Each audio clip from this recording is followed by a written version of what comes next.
আসসালামু আলাইকুম, কেমন আছো তোমরা সবাই? আশা করি খুব ভালো। আজকে আমরা রসায়নের 12তম অধ্যায় আমাদের জীবনের রসায়ন থেকে এই তিনটা টপিক নিয়ে কথা বলবো। তার মধ্যে বেকিং পাউডারটা হচ্ছে সবথেকে গুরুত্বপূর্ণ এবং ভিনেগার থেকে খুব ছোট একটা কোশ্চেন আসে। এর আগে আমি 11 নম্বর অধ্যায় শেষ করেছি এবং সেখানে প্রায় 13টা ভিডিও রয়েছে, অর্থাৎ 11 নম্বর অধ্যায় শেষ করতে করতে 13টা ভিডিও আমার লেগেছে। তো যদি ওই অধ্যায়টা দেখে না আসো তাহলে ওই অধ্যায়টা খুব ভালো বুঝবা না। তোমরা একটু ওই অধ্যায়টা দেখে এসো এবং প্লেলিস্টে গেলে বা ইউটিউবের হোমে গেলে তোমরা সবগুলো সাবজেক্ট প্লেলিস্ট আকারে পেয়ে যাবে। ওকে, তো খাদ্য লবণ আমরা সবাই চিনি। এটাকে যে প্রক্রিয়ায় সংগ্রহ করা হয় সেটাকে বলা হয় সল্ট হারভেস্টিং। দেখো, মানে খাদ্য লবণ কী জিনিস এটার বোঝানোর দরকার নেই, বাট সল্ট হারভেস্টিং এটা একটা প্রক্রিয়া, যে প্রক্রিয়ায় লবণটা আসলে উৎপাদন করা হয়। সেটা কেমন, যে যখন সমুদ্রে জোয়ার আসবে তখন ওখানকার চাষিরা জমিতে বাঁধ দিয়ে রাখে। জোয়ার আসার সময় জমির চারপাশে বাঁধ দিয়ে এক পাশে খুলে রাখে।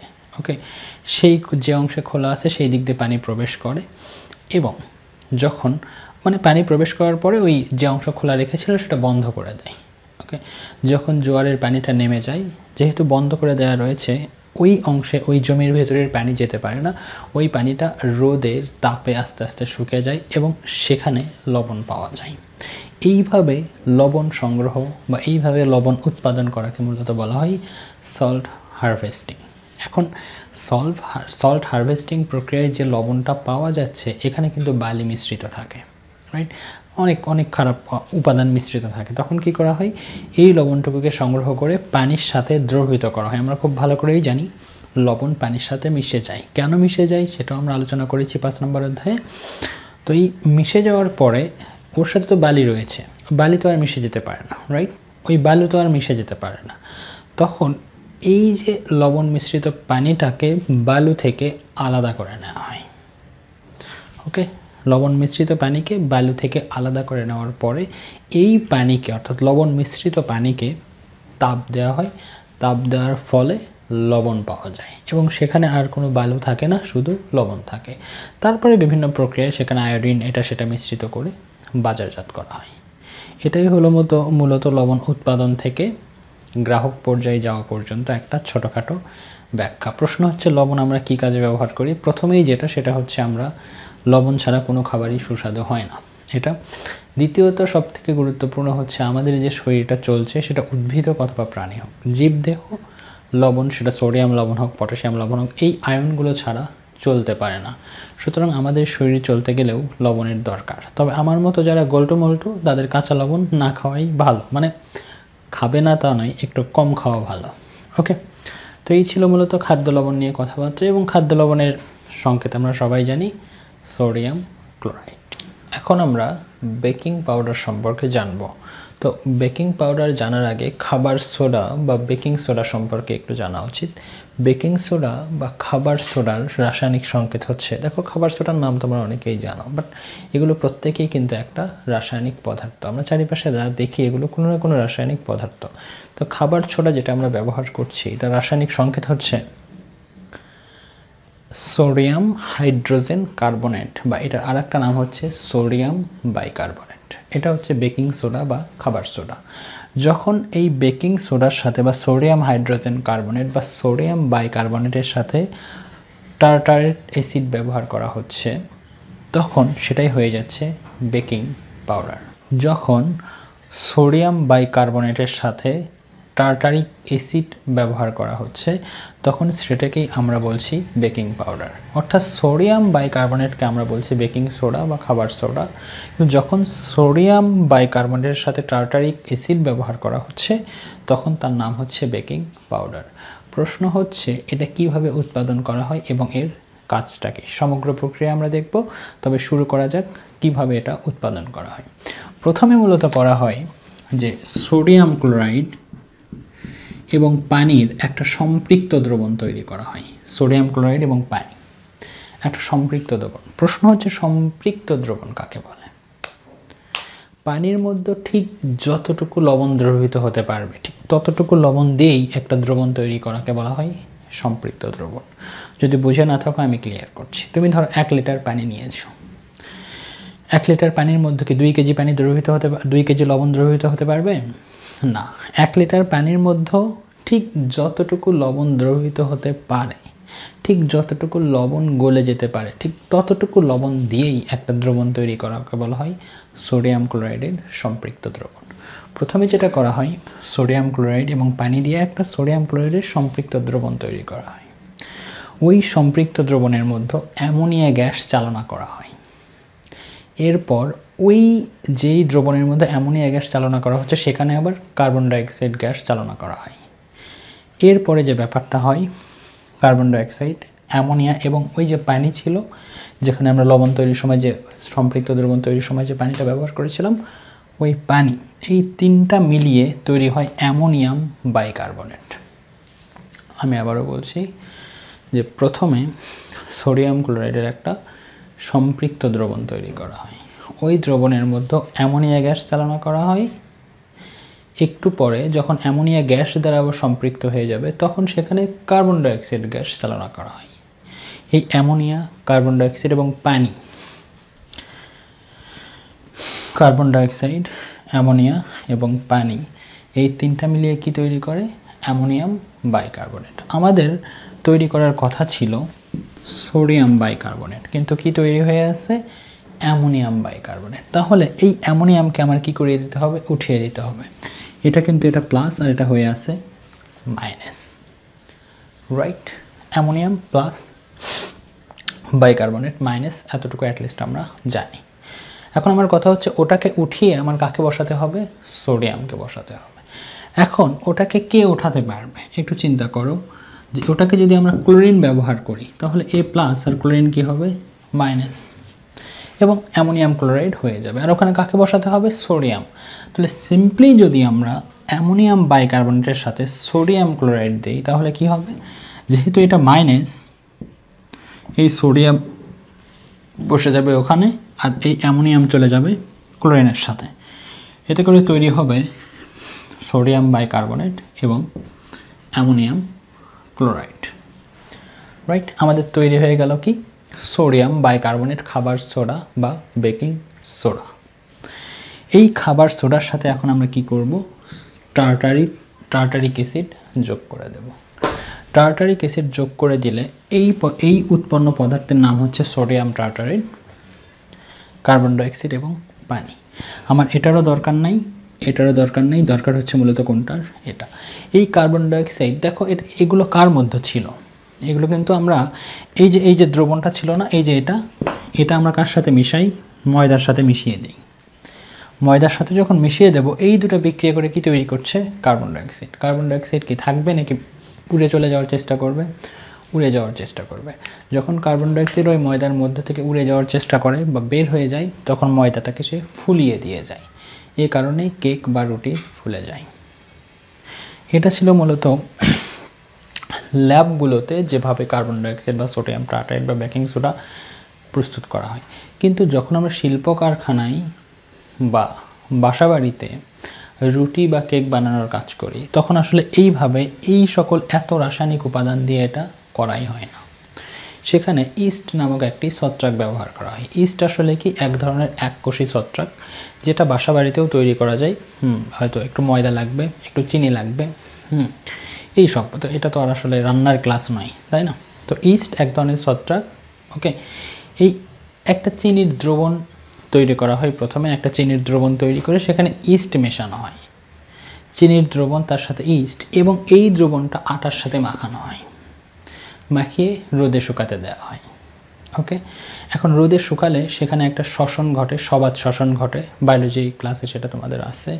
সবাত শ্বসনের ফলে ইস্ট থেকে সেখানে কার্বন ডাইঅক্সাইড উৎপন্ন হয় এবং এই কার্বন ডাইঅক্সাইড বের হয়ে যাওয়ার সময় আটাটাকে ফুলিয়ে দেয়। এইভাবেও মূলত করা হয়। তো আমি সমগ্র প্রক্রিয়াটা আরেকবার বলছি যে বেকিং পাউডার কিভাবে তৈরি করা হয়। প্রথমে উৎপাদন করা হয়